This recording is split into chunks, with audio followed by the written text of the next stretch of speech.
Hey, it's Brett. Welcome back to Brett and Some Books. We are continuing Prince Caspian on chapter 14, and that is titled How All Were Very Busy.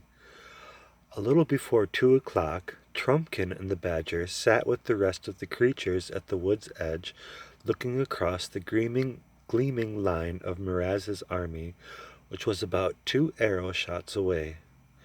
In between, a square space of level grass had been staked for the combat. At the two far corners stood Glazelle and Caspian with drawn swords. At the near quarters were giant Wimbleweather and the bulgy bear, who, in spite of all their warnings, was sucking his paws and looking, to tell the truth, uncommonly silly.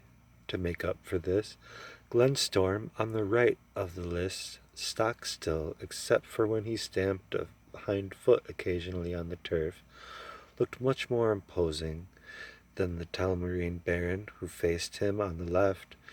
Peter had just shaken hands with Edmund and the doctor, and was now walking down to the combat. It was like the moment before the pistol goes at an important race, but very much worse.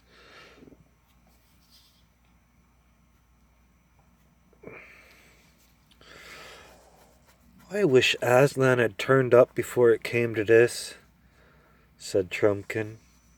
So do I, said Truffle Hunter. But look behind you. Crows and crockery, said the dwarf as he turned. What are they? Huge people, beautiful people, like gods and goddesses and giants. Hundreds and thousands of them closing in behind us. What are they? It's the Dryads and the Hamadryads and the Sylvans, said Truffle Hunter. Aslan has waked him up. Humph, said the dwarf. That'll be very useful if the enemy try any treachery, but it won't help the High King very much if Miraz proves handier than his sword. The Badger said nothing, for now Peter and Miraz were entering the lists from opposite ends, both on foot, both in chain shirts, with helmets and shields. They advanced till they were close together. Both bowed and seemed to speak, but it was impossible to hear what they said. Next moment, the two swords flashed in the sunlight. For a second, the clash could be heard, but it was immediately drowned, because both armies began shouting like crowds at a football match. Well done, Peter, oh, well done, shouted Edmund as he saw Miraz reel back with a whole pace and a half. Follow it up quick, and Peter did, and for a few seconds it looked as if the fight might be won. But then Miraz pulled himself together and began to make real use of his height and weight. Miraz, Miraz, the king, came the roar of the Telmarines. Caspian and Edmund grew white with sickening anxiety. Peter has taken some dreadful knocks, said Edmund. Hello, said Caspian. What's happening now? Both fallen apart, said Edmund. A little blown, I expect. Watch.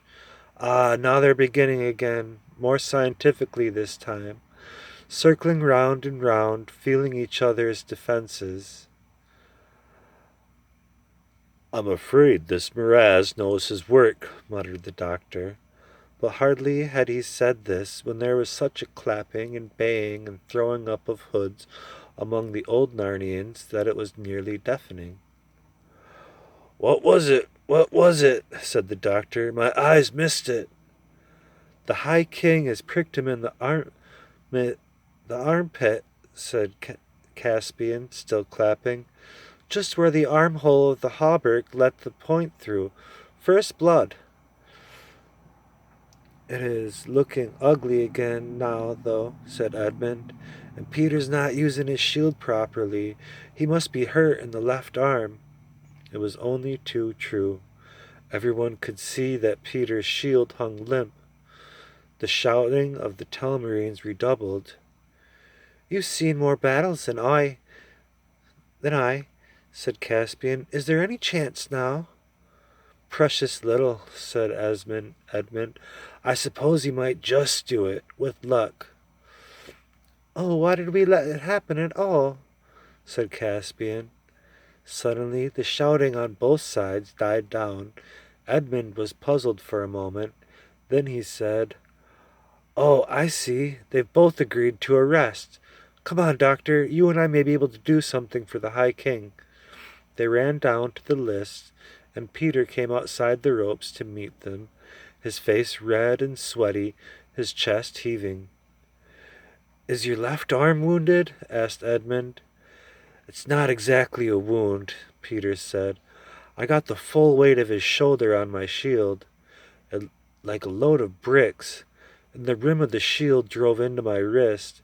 I don't think it's broken, but it might be a sprain. Could you tie it up very tight? I think I could manage. While they were doing this, Edmund asked anxiously, What do you think of him, Peter? Tough, said Peter, very tough. I have a chance if I can keep him on the hop till his weight and short wind come against him, and this hot sun, too. To tell the truth, I haven't made much chance else. Give my love to everyone at home. Ed, if he gets me. Here he comes into the list again. So long, old chap. Goodbye, Doctor. And I say, Ed, say something specially nice to Trumpkin. He's been a brick. Edmund couldn't speak. He walked back with the doctor to his own lines with a sick feeling in his stomach. But the new bout went well. Peter now seemed able to make some use of his shield, and he certainly made good use of his feet. He was almost playing tag with Miraz now, keeping out of range, shifting his ground, making the enemy work. Coward! Booed the Telmarines. Why don't you stand up to him? Don't you like it, eh? Thought you'd come to fight, not dance, yeah? Oh, I do hope he won't listen to them, said Caspian. Not he, said Edmund. You don't know him. Oh, for Miraz had got a blow in at last on Peter's helmet. Peter staggered, slipped sideways, and fell on one knee. The roar of the Telmarines rose like the noise of the sea.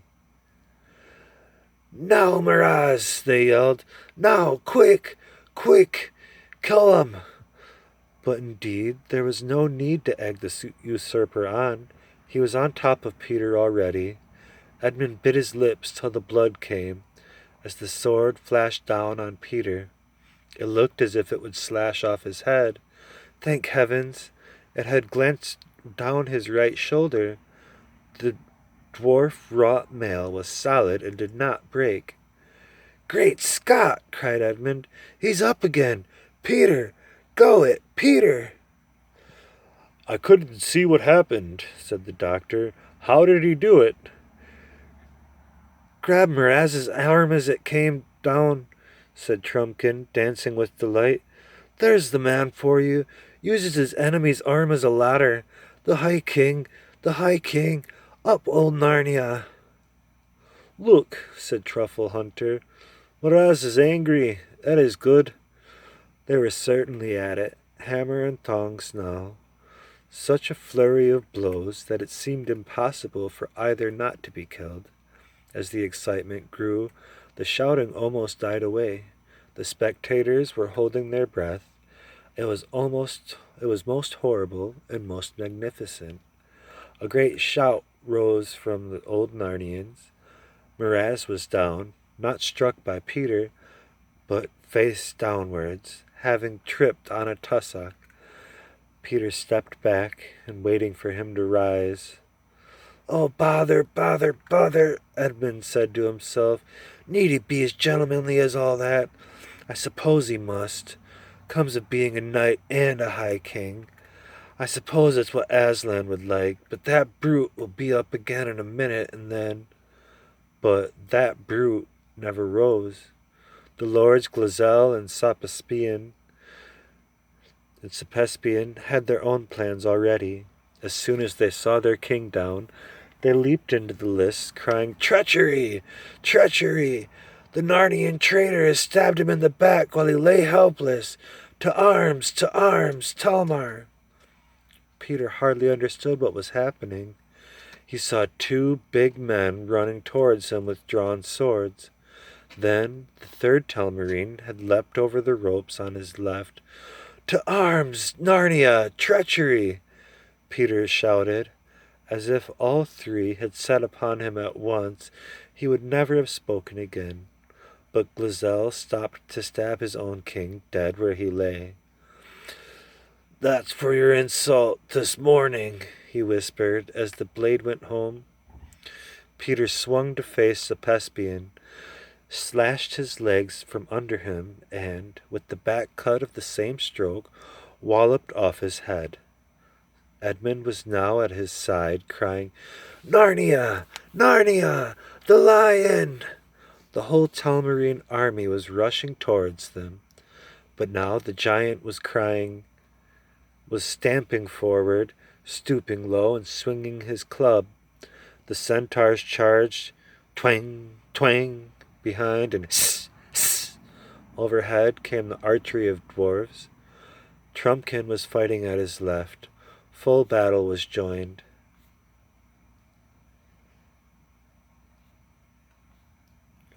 Lost it.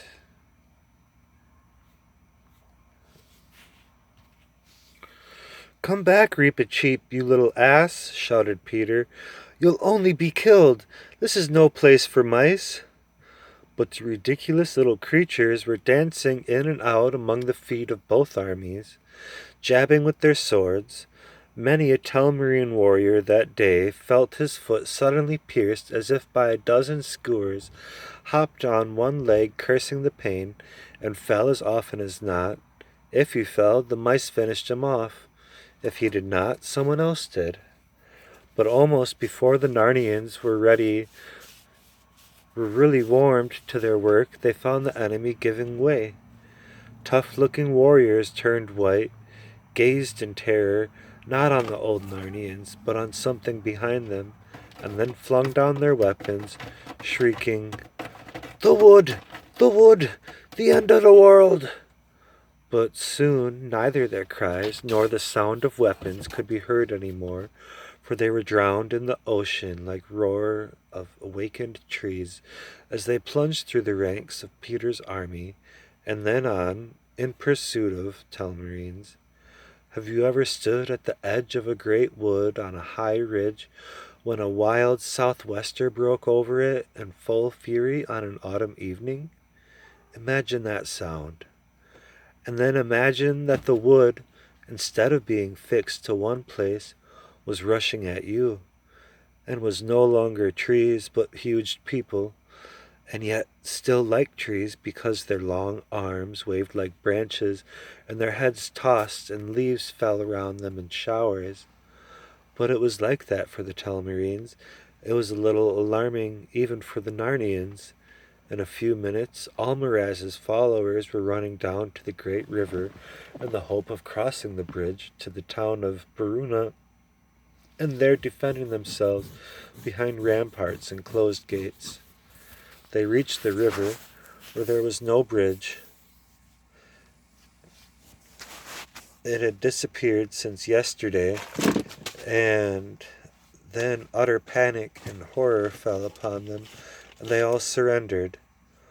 But what happened to the bridge? Early that morning, after a few hours' sleep, the girls had waked to see Aslan standing over them, and to hear his voice saying, "We will make holiday." They rubbed their eyes and looked round them. The trees had all gone, but could soon still be moving away towards Aslan's howl in a dark mass. Bacchus and the Maenads, his fierce, madcap girls, and Silenus were still with them. Lucy, fully rested, jumped up. Everyone was awake, everyone was laughing, flutes were playing, cymbals clashing. Animals, not talking animals, were crowded in upon them from every direction. "What is it, Aslan?" said Lucy, her eyes dancing and her feet wanting to dance. "Come, child," he said, "ride on my back again today." "Oh, lovely!" cried Lucy, and both girls jumped on the warm golden back as they had done no one knew how many years before. And then the whole party moved off, Aslan leading, Bacchus and his Maenads leaping, rushing and turning somersaults, the beast frisking round them, and Silenus and his donkey bringing up the rear. They turned a little to the right, raced down a steep hill, and found the long bridge of Verona in front of them. Before they had begun to cross it, however, up out of the water came a great, wet, bearded head, larger than a man's, crowned with rushes. It looked at Aslan, and out of its mouth came a deep voice. "Hail, Lord," it said, "loosen my chains." "Who on earth is that?" "I think it's the river god, but hush." "Bacchus," said Aslan, "deliver him from chains." "That means the bridge, I expect," thought Lucy, and so it did. Bacchus and his people splashed forward into the shallow water, and a minute later the most curious things began happening. Creating strong trunks of ivy, great strong trunks of ivy came curling up all the piers of the bridge, growing as fire grows, wrapping the stones round, splitting, breaking, separating them. The walls of the bridge turned into hedges gay with hawthorn for a moment, and then disappeared as the whole thing, with a rush and a rumble, collapsed into the swirling water. With much splashing, screaming, and laughter, the revelers waded, or swam, or danced across the ford. "Hurrah! It's the ford of Verona again now!" cried the girls, and up the bank on the far side and into the town. Everyone in the streets fled before their faces. The first house they came to was a school. A girls' school, where a lot of Narnian girls, with their hair done very tight, and ugly tight collars round their necks, and thick tickly stockings on their legs, were having a history lesson, the sort of history that was taught in Narnia under Miraz's rule was duller than the truest history you ever read, and less true than the most exciting adventure story. "If you don't attend, Gwendolen," said the mistress, "and stop looking out the window, I shall have to give you an order mark." "But please, Miss Frizzle," said Gwendolen. "Do you hear what I said, Gwendolen?" asked Miss Frizzle. "But please, Miss Frizzle," said Gwendolen, "there's a lion." "Take 2 order marks for this talking nonsense," said Miss Frizzle. "And now—" A roar interrupted her. Ivy came curling in at windows of the classroom. The walls became a mass of shimmering green, and leafy branches arched overhead where the ceiling had been. Miss Frizzle found that she was standing on grass in a forest glade. She clutched at her desk to steady herself, and found that the desk was a rose bush. Wild people, such as she had never even imagined, were crowding round her. Then she saw the lion, screamed and fled, and with her fled her class, who were mostly dumpy, prim little girls with fat legs. Gwendolen hesitated. "You'll stay with us, sweetheart?" said Aslan. "Oh, may I? Thank you," said Gwendolen. Instantly she joined hands with 2 of the Maenads, who whirled her round in a merry dance, and helped her take off some of the unnecessary and uncomfortable clothes that she was wearing. Wherever they went in the little town of Verona, it was the same. Most of the people fled. A few joined them. When they left the town, they were a larger and a merrier company. They swept on across the level fields of the north bank or left bank of the river. At every farm animals came out to join them. Sad old donkeys who had never known joy grew suddenly young again. Chained dogs broke their chains. Horses kicked their carts to pieces and came trotting along with them, clap, clap, kicking up the mud and whinnying. At a well in a yard, they met a man who was beating a boy. The stick burst into a flower in the man's hand. He tried to drop it, but it stuck to his hand. His arm became a branch, his body the trunk of a tree. His feet took root. The boy, who had been crying a moment before, burst out laughing and joined them. At a little town, halfway to Beaver's Dam, where two rivers met, they came to another school, where a tired-looking girl was teaching arithmetic to a number of boys who looked very like pigs. She looked out of the window and saw the divine revelers singing up the street, and a stab of joy went through her heart. Aslan stopped right under the window and looked up at her. "Oh, don't," she said. "I'd love to, but I mustn't. I must stick to my work, and the children would be frightened if they saw you." "Frightened?" said the most pig-like of the boys. "Who's she talking to out of the window? Let's tell the inspector she talks to people out of the window when she ought to be teaching us." "Let's go and see who it is," said another boy, and they all came crowding to the window. But as soon as their mean little faces looked out, Bacchus gave a great cry of "Huon! Ooey, ooey, ooey, ooey, ooey!" And the boys all began howling with fright and trampling one another to get out of the door and jumping out of the windows. And it was said afterwards, whether truly or not, that those particular little boys were never seen again, but that there were a lot of fine, very little pigs in that part of the country which had never been there before. "Now, dear heart," said Aslan to the mistress, and she jumped down and joined both them. At Beaver's Dam, they recrossed the river and came east again along the southern bank. They came to a little cottage where a child stood in the doorway crying. "Why are you crying, my love?" asked Aslan. The child, who had never even seen a picture of a lion, was not afraid of him. "Auntie's very ill," she said. "She's going to die." And then Aslan went to go and at the door of the cottage, but it was too small for him. So when he had got his head through, he pushed with his shoulders. Lucy and Susan fell off when he did this, and lifted the whole house up, and it all fell backwards and apart. And then, still in her bed, though the bed was now in the open air, lay a little old woman who looked as if she had dwarf blood in her.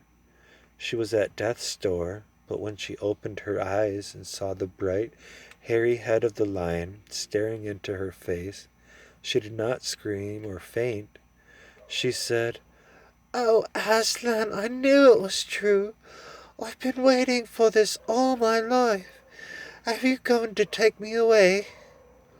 "Yes, dearest," said Aslan, "but not the long journey yet." And as he spoke, like the flush creeping along the underside of a cloud at sunrise, the color came back to her white face, and her eyes grew bright, and she sat up and said, "Why, I do declare that I feel that better. I think I could take a little breakfast this morning." "Here you are, mother," said Bacchus, dipping a pitcher in the cottage well and handing it to her. But what was in it now was not water, but the richest wine, red as red currant jelly, smooth as oil, strong as beef, warming as tea, and cool as dew. "Ah, you've done something to our well," said the old woman. "That makes a nice change, that does." And she jumped out of bed. "Right on me," said Aslan, and added to Susan and Lucy, "You queens will have to run now." "But we'd like that just as well," said Susan, and off they went. And at last, with leaping and dancing and singing, with music and laughter, and roaring and barking and neighing, they all came to the place where Miraz's army stood, flinging down their swords and holding up their hands, and Peter's army, still holding their weapons and breathing hard, stood round them with stern and glad faces. And the first thing that happened was that the old woman slipped off Aslan's back and ran across to Caspian, and they embraced one another, for she was his old nurse. Chapter 15. Aslan... Oh,